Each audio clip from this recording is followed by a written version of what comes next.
What's going on, y'all? It's your boy Sap in the building. Uh, Today I'm just gonna go over the basics of photography, getting to learn your camera, getting more comfortable. Um, I know a lot of people struggle with they feel like they don't know what camera to get or they don't know how to use their camera. But if we're being honest, the type of camera does not matter. It's just about knowing the basics. And I'm going to be teaching you about the manual, the basic lighting settings. And once you get down these few little, tips and tricks, the basics of the camera, you're gonna be able to use any camera, you feel me? And be able to control your creative processes and make it a whole it's a whole nother world out there, you feel me? So welcome to Creative University. This is the first lesson. I'm Aaron Spalding, also known as SAP. You can call me Ace, whatever, presented by Creative Paradise. And we're going to be talking about photography. So let's get straight into it. Intro to photography, learning the basics of your camera. That's what we're going to be talking about, the exposure triangle and how to manipulate these settings. And then at the end, I'm gonna give y'all a little creative challenge for y'all to do to test out y'all skills, you feel me, and try to put these skills into motion. So first up, I'm gonna tell y'all about the exposure triangle. So basically, the exposure triangle is the controlling of the light of your pictures from your camera. You feel me? It involves the ISO, aperture, and the shutter speed. And these three settings all work together to create a properly exposed picture. If you change one of the variables, you must at least change one of the other ones or both of them to maintain proper exposure. But proper exposure is not always the best for your image. That's what you can manipulate these however you see fit for your picture and whatever vision that you have. So the shutter speed is the amount of light that is allowed to hit the sensor. So the shutter speed is basically how fast the picture takes, and we'll get deeper into it, later on. The aperture is the amount of light that you allow into your lens. How big or small that the lens opens up. And the ISO is the sensitivity of the digital sensor, which is basically how much light you're going to need or how much light the camera is going to provide for a certain setting. And that one is going to basically determine how much light you're going to need based off the rest of them. So starting off, the shutter speed, the amount of light that is allowed to hit the sensor. It is measured in seconds, but it goes based off like 1/100th, 1/800th, or 1 second. It differs. And high shutter speeds allow less light in, which will capture moving subjects. So if you have a high shutter speed, um, it's gonna the picture's gonna take fast. You feel me? And it's not gonna allow a lot of light in. So your images will typically be darker. But it will capture moving objects, which is how you get still photos. So if you're at a basketball game, subjects are moving, if you're at an event, you would want a higher shutter speed, but it's gonna cause your images to be darker. Low shutter speeds allow more light in, which will cause motion blur. So the lower your shutter speed, is probably best that you have a tripod, just because your hands are, you feel me, not the sturdiest. So if you take a picture at a low shutter speed, it's gonna allow more light in, but since it takes a longer time to take the picture, the more you move, that's what causes the motion blur. And if you're not steady, it's gonna make your image a little shaky. You feel me? But using low shutter speed is good when you have a tripod, just so it's steady. And if your subject isn't moving, it's gonna allow so much light into the image, and it's gonna be crazy. You feel me? The aperture is basically like the pupil of your eye. Like when you in a dark room and then you go into a light area, you know how your eye, you feel me, closes and it gets big. That's basically what the aperture is, you feel me? The amount of light that you allow through your image. Larger the open, more light in, which means you'll have brighter photos, you feel me?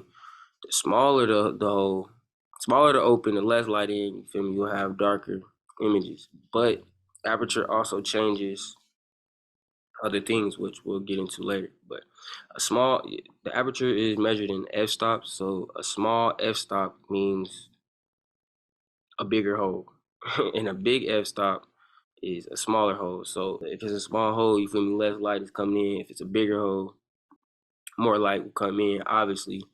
But you just have to remember that it's opposite. So a small f-stop means big, little f-stop. I mean, a big f-stop means little.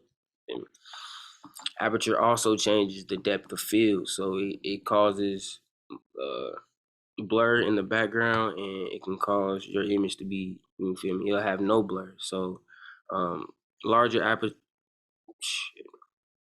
larger aperture creates shallow depth of field, helps you focus on an individual subject. So if you use a larger aperture and you have one subject, the larger the aperture, which means the smaller the hole, the more depth of field you will have, which means more blurred background. But always using the largest aperture is not always the best. You feel me? You have to find a middle ground.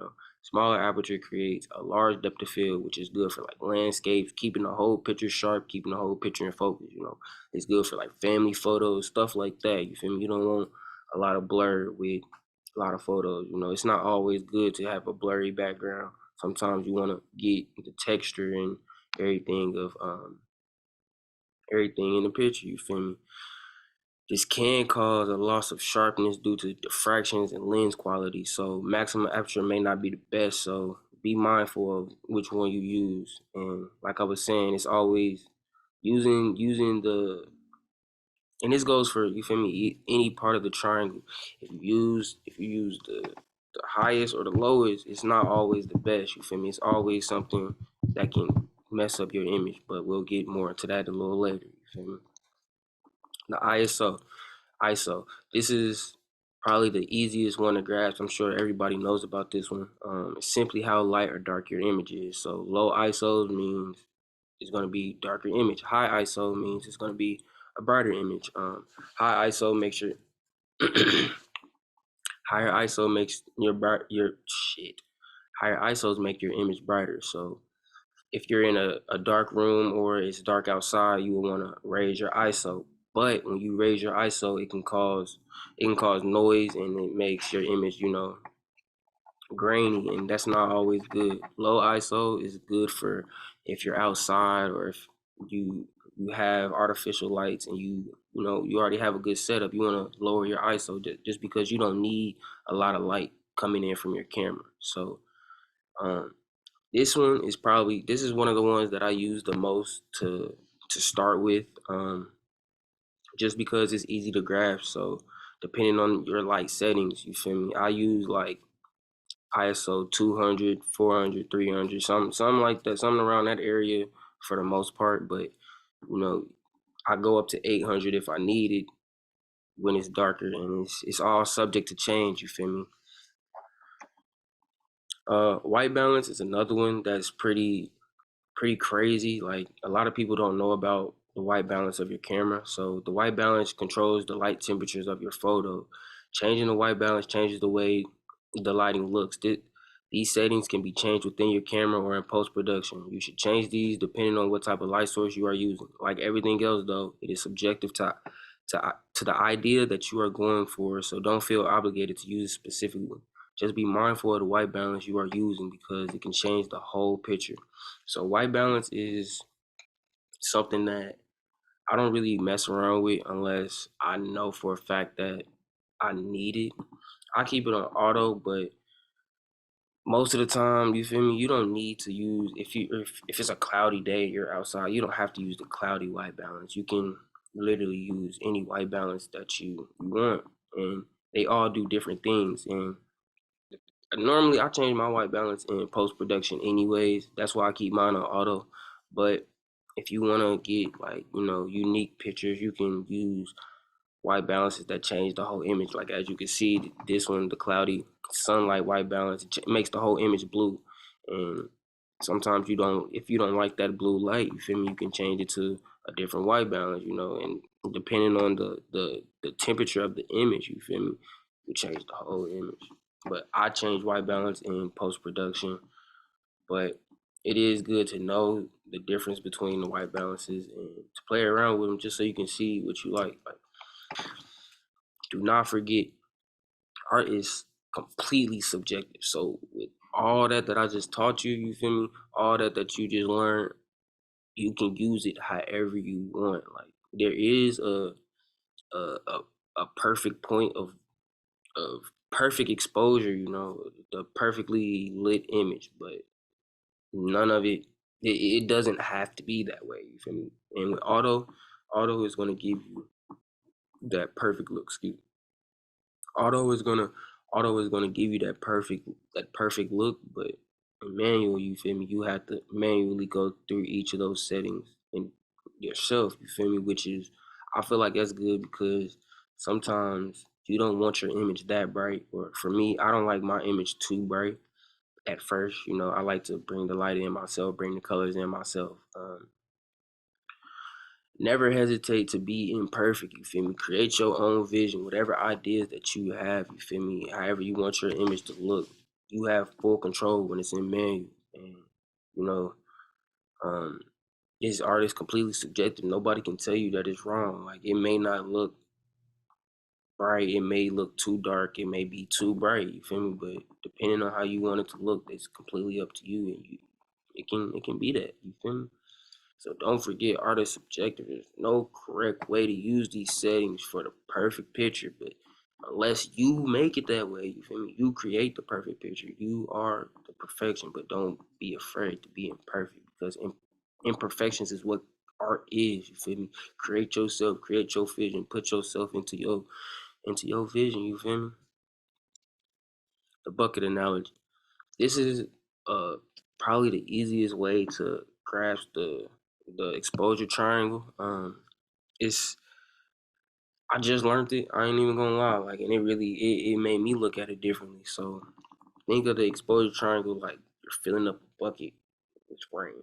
You know, if one of the three variables change, you must adjust one or more in the opposite direction to maintain proper exposure. For example, let's move this. You feel me? Let's move this down. Let's move this like right here. So you feel me? So shutter speed is basically how long it's raining. How long the shutter is open to allow the light in. You feel me?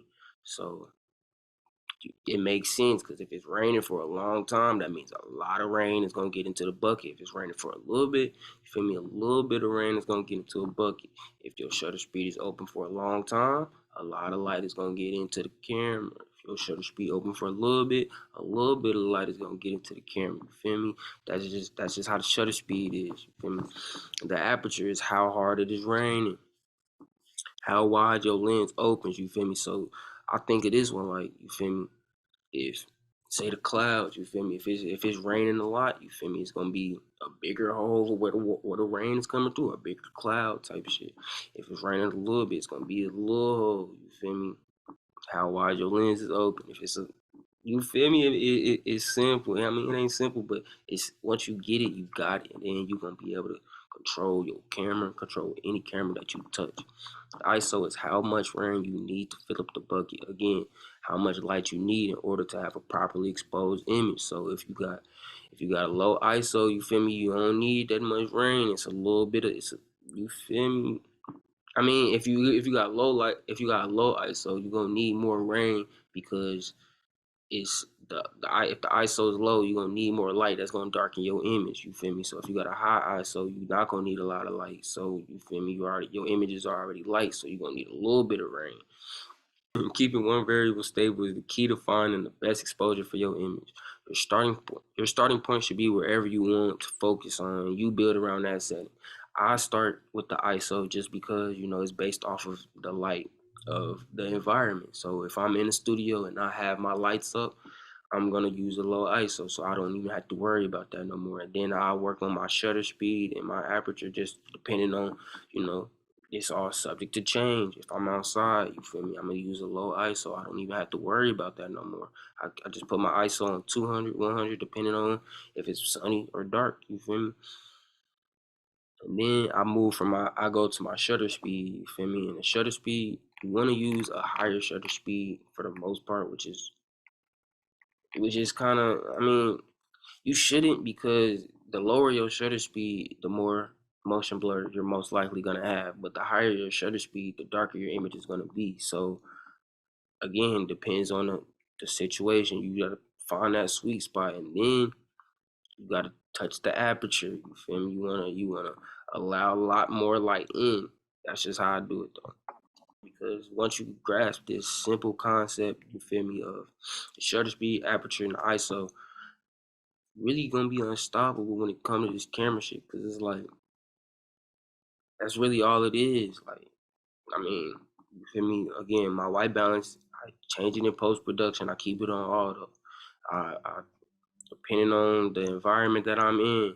If I have a tripod and I'm in the studio and I have my lights, you feel me? I'm gonna lower the ISO, lower the shutter speed, you feel me? Higher the aperture, something like that. You feel me? I mean, it's all subject to the look that you're going for in your image.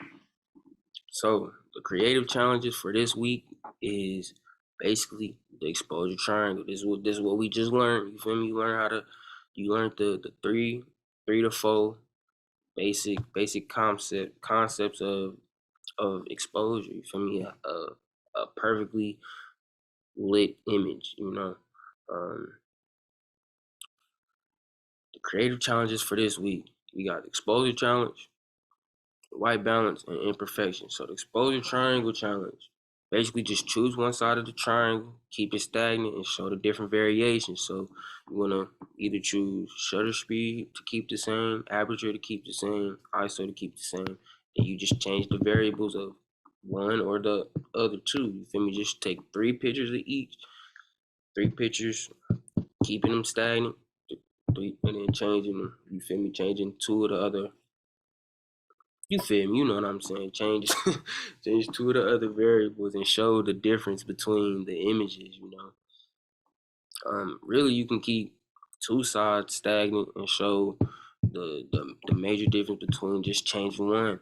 It's really up to you, but I want you to test this out just so you can get a better visual, like an actual visual of the differences between each each variable and what they can do for your image. So if you do change the aperture, make sure you're showing that depth of field as well as showing how light or dark the image gets.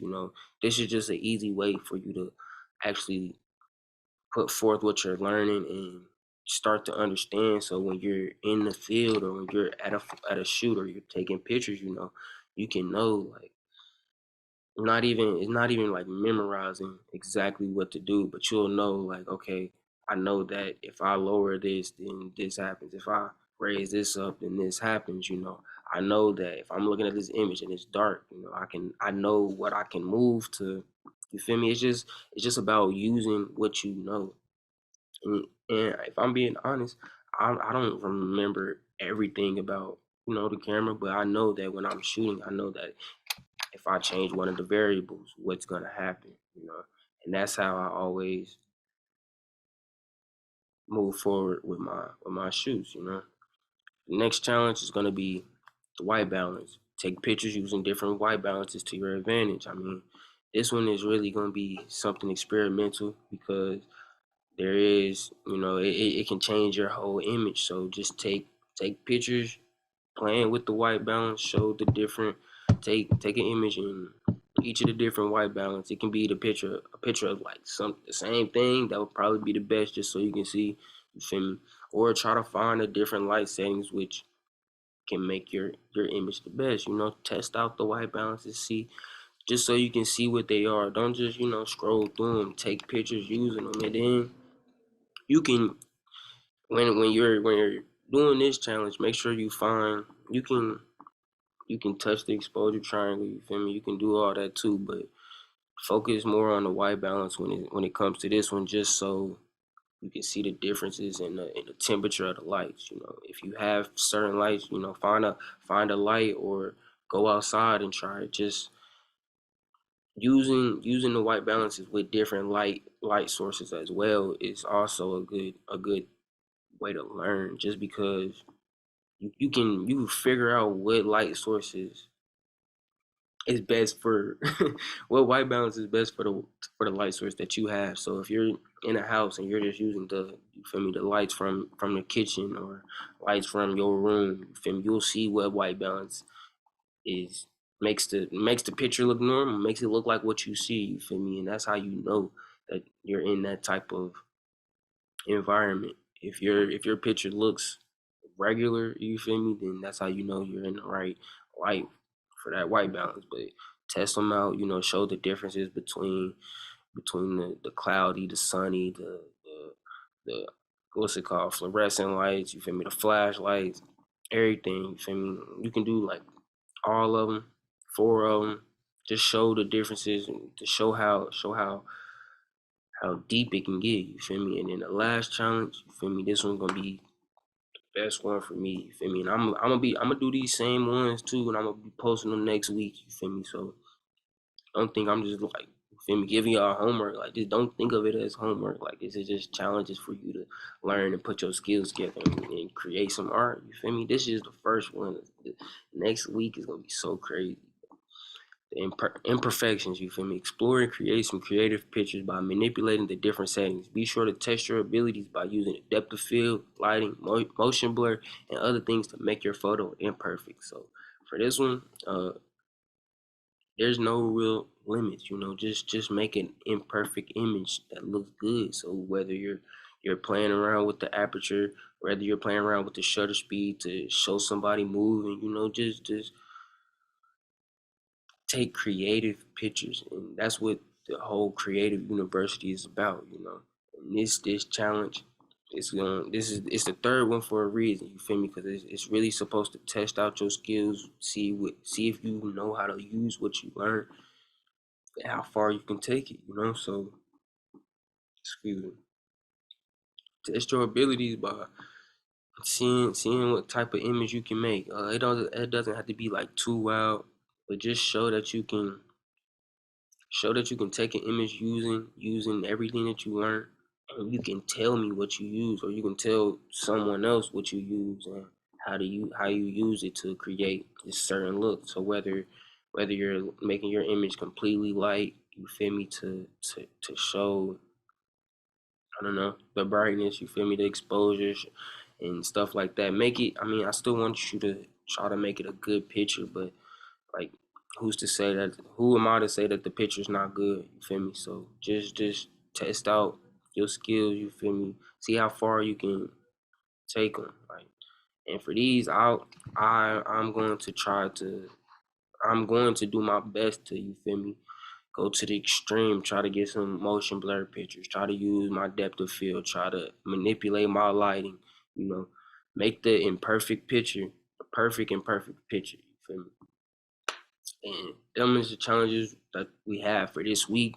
Um, I'll be doing these throughout the week as well, and taking my own pictures and uploading them as well. So I hope y'all learned something. You feel me? Hope y'all took notes. I can't wait to see what y'all do. You feel me? All the photographers, I can't wait to see the images, and we gonna discuss more, connect more, learn more. And if y'all have any tips or tricks that y'all learned, or that y'all picked up, or that y'all noticed while taking these pictures, then don't be afraid to share. If y'all had trouble understanding one part, let me know. You feel me? Let's discuss. Let's talk about it. You feel me? That's what this is for. This is CRE8VE University, and we are here to create. We are here to learn. We are here to network. We are here to, feel me, bounce ideas.